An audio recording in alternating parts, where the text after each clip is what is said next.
each individual, because for outwardly, for the people, till death take place, the body is there. So it looks that particular man is talking, that particular Jivan Mukta is talking, that particular Mahatma is talking. So there seems to be, and there seems to be that it comes from the individuality, but it is only an appearance.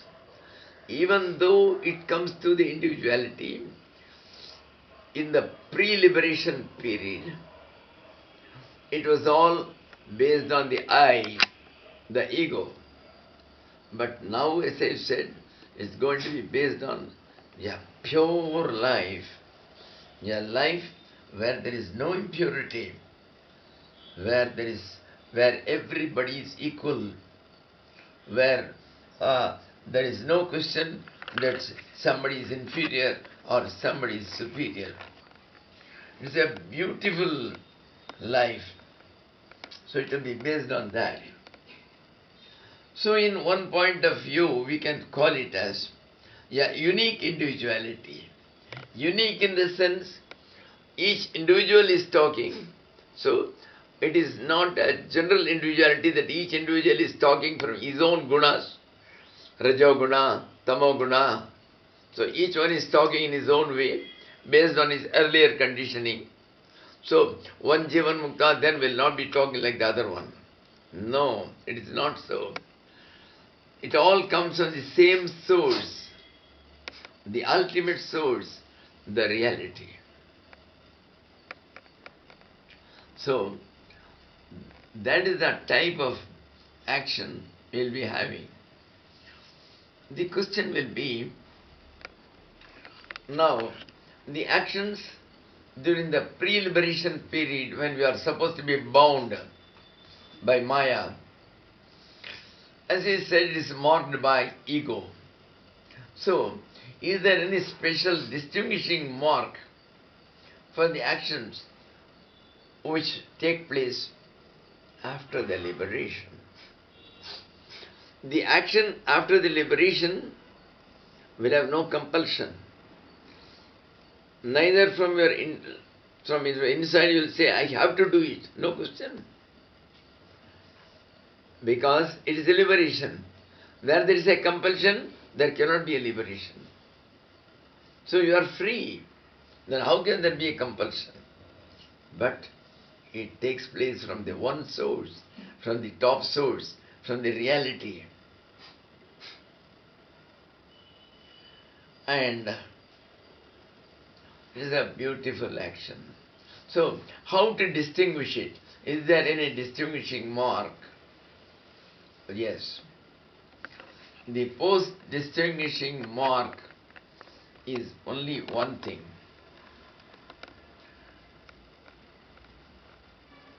That is, there will be no reactions. Now, the word reaction has got a slightly different meaning. Normally we said, I do an action now. When you get the resultant, the papa and the dukkha in the next birth, you call it a reaction. Now it is not the reaction that I am going to talk. Anyway, in between, I would like to talk a little more about that post-liberation period, the work done by a Jivan Mukta. Ashtavakra describes that as how does a Jivan Mukta live, how does he act. It says, Nitaha samsaravatena vartate shushkaparnavate. He remains like a dry leaf. A leaf which has been fully dried up, there is no more space for it to shrink or to do anything, any action further. It is fully shrunk. it is already lying down on the floor. It cannot do anything by itself. But then there is a big wind. There is a cosmic wind, because it is by the cosmic wind of action the Lord runs the entire samsara, the entire universe.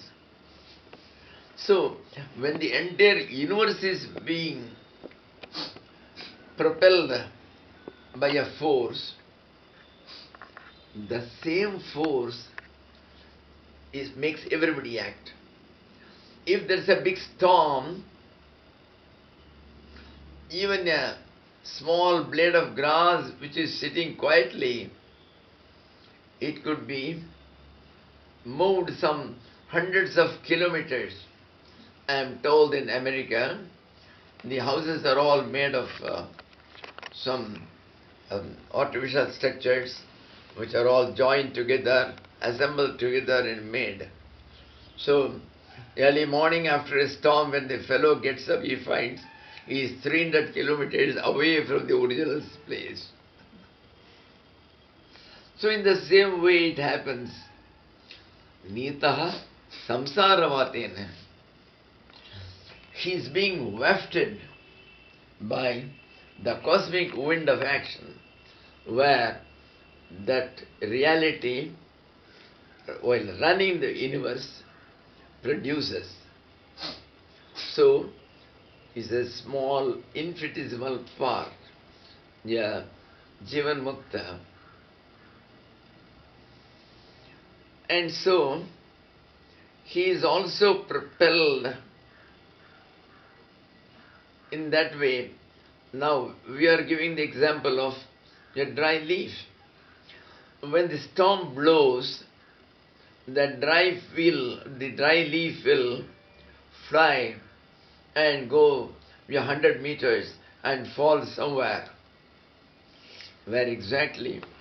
A newly born worm is squirming on the ground because the sun is too hot. It is unable to bear it. There is nothing which can be done. This leaf goes and falls over it, and it gives it shelter. And you will say, see that Jivan Mukta. What a compassion. He goes and helps that worm. It was not out of his own volition. It was not out of his own willpower. He was made to go there and render shelter by the Lord, by the Supreme Lord, by the ultimate reality. Right? Nitaha samsaravatena vartate shushkaparnavate. So it is thus that a Jivanmukta acts. And the same, our Ashtavakra says, the Jivanmukta has got no ego of his own. So, na audhatyam, na chakarunyam. He is not arrogant. Arrogant means it is a question of a demonstration of one's superiority complex. Well, I am superior to you. Who are you? You are a worm. No. He doesn't have that. He is absolutely humble. That's all. Humble to whom? Humble to nobody. He is himself the ultimate reality. That's all. He bows to himself. Mahyam nam manamaha. I bow to myself, he starts. There is nobody else. Na audhatyam, na cha karunyam. Neither has he got a compassion. If there is anybody other than me, then I will have to show compassion. When there is only one ultimate reality, and we are all an integral part of it, it is that which has come and entered into each body, that reality. Just like the generator is there, and all the bulbs are lighted by the same generator. The same electricity goes and enters as light in all the bulbs. There is no separate wire from each. That's all. Then, if that is so, then all the bulbs should be giving you infinite wattage, because my generator has got infinite wattage. So everything should have infinite wattage. But then we find that all of them are not similar. One is 0 watt, another is 100 watt, another is 25 watt, and yet another is 1000 watt for the TV purposes. How then this difference when if it is the same electricity? If the same divine power has come into all our bodies, then we should all weep at the same time. We should all laugh at the same time. And we should all be of the same capacity. It is not so. Somebody is a peon, somebody is a clerk, somebody is an officer, somebody is the head of a big corporate body.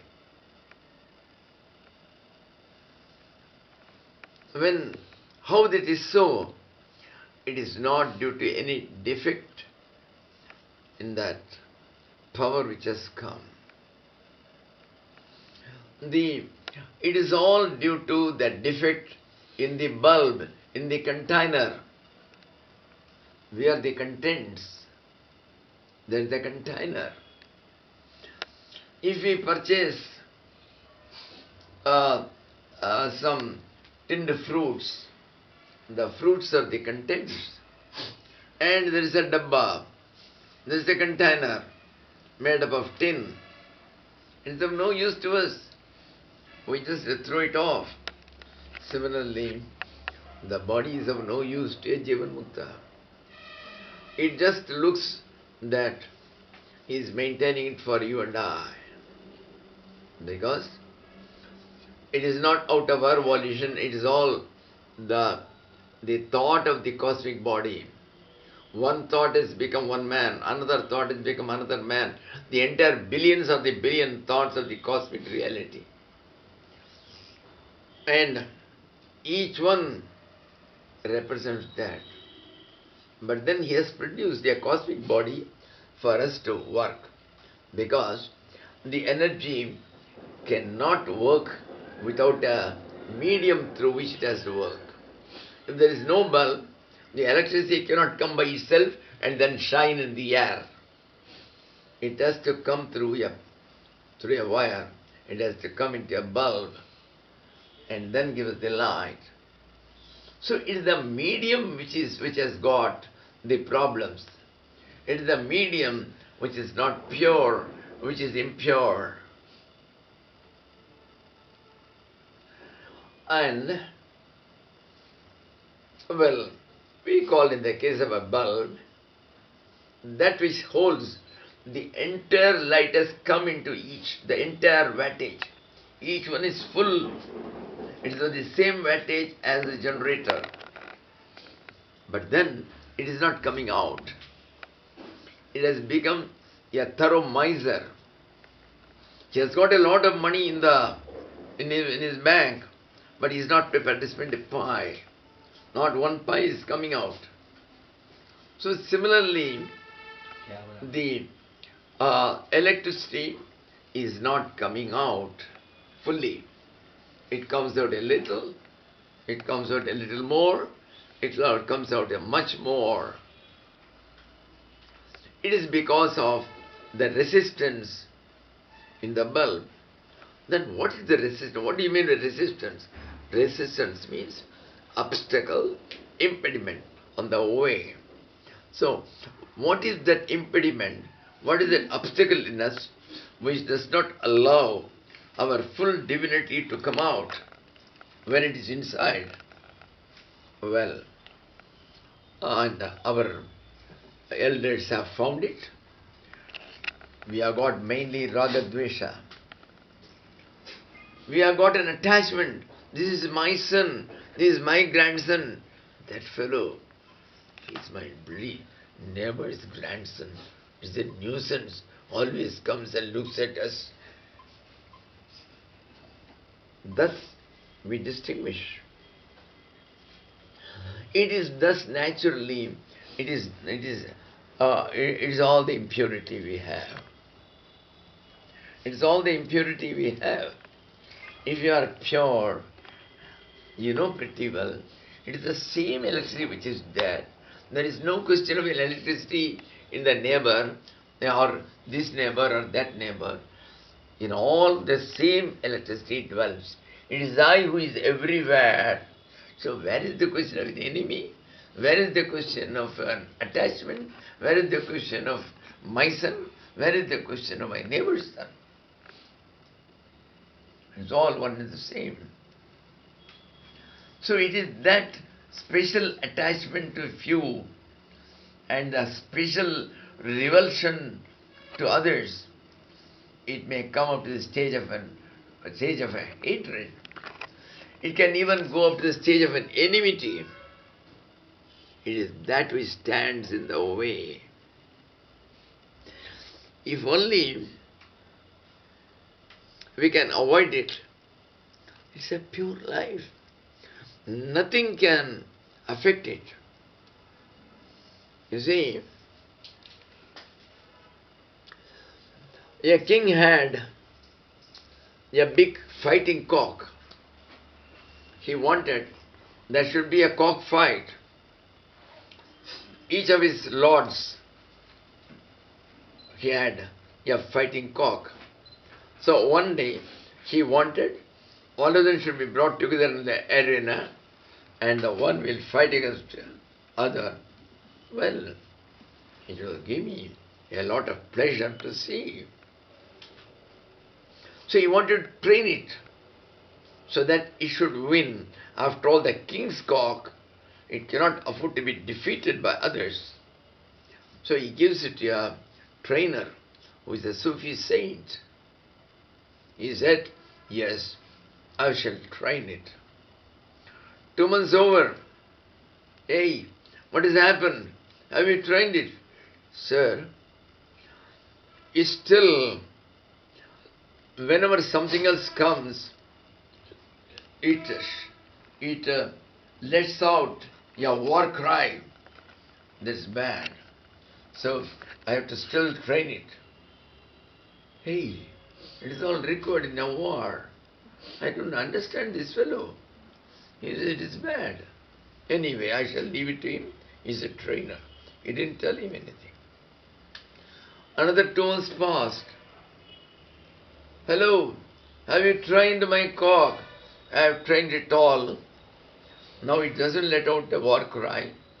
But whenever something comes behind, it just bristles his body. I don't want it. Hurry. It's very essential in a war. You should bristle yourself and get up. Buck up. Anyway, the trainer knows his job. Keeps quiet. Another 2 months passed. The trainer came. King, my cock is now ready. Okay. Then his cock was brought. And all the lords, they brought their own cocks. This was standing in the middle, absolutely unmoved, like a Jivan Mukta, with both the eyes closed like. And the other cocks, they bristled themselves and they let out a war cry and danced a war dance. It didn't lift its eye and look at anybody. It was there, absolutely quiet. The king is surprised. Hey, what sort of trainer? He has not trained it to fight. The cocks become afraid. It is not a cock, sir. It is some strange animal now. If it is a cock, it should have let out a war cry. It should also have bristled. It would have done a bigger war dance. So, then